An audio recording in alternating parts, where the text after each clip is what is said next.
We usually expect nature reserves to look like parks, manicured lawns, paved paths, and physical fences keeping the wild neatly contained on one side of a boundary.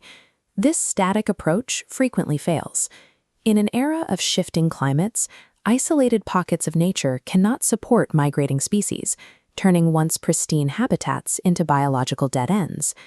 To a casual observer, the emerald slopes of the Salcombe network look like a standard picturesque frame for the Jurassic coast.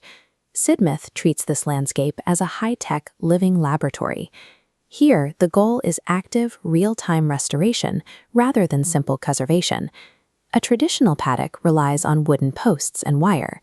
These physical barriers fragment the landscape and block the natural movement of local wildlife. On Salcombe Hill, the National Trust has replaced those fences with data. The cattle here wear electronic GPS collars managed via an app, creating digital boundaries that are entirely invisible. These cattle function as deployed eco-engineers. Their hooves and appetites provide the physical force needed to drive landscape recovery. Rangers draw digital boundaries across the hill, targeting grazing areas to create a vegetation mosaic of short grass and thick scrub. This structural diversity provides habitat required for ground-nesting birds and the rare cliff furrow bee to return. Replacing wire with data generates the exact ecological disturbance needed for rare species to thrive, without obstructing the open horizon for walkers. In dense woodland areas like Page Wood, there is often a desire to urbanize nature by installing comfortable tarmac paths. The Salcombe network uses a strategy called protection by difficulty. Leaving paths steep and physically demanding naturally limits heavy human foot traffic in sensitive areas. The aesthetic is intentionally untidy. Leaving fallen deadwood for beetles and thick brambles for dormice turns what looks like neglect into a vital sanctuary. We can see the long-term benefit of this approach at Milltown Lane.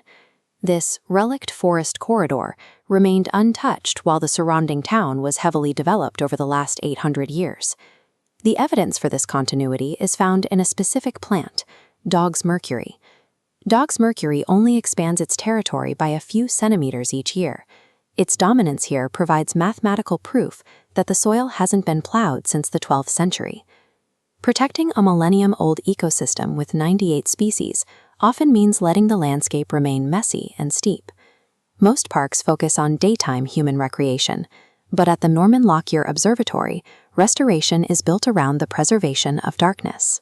The team works during the day to clear invasive rhododendrons, exposing the acidic soil needed for native gorse and heather to thrive.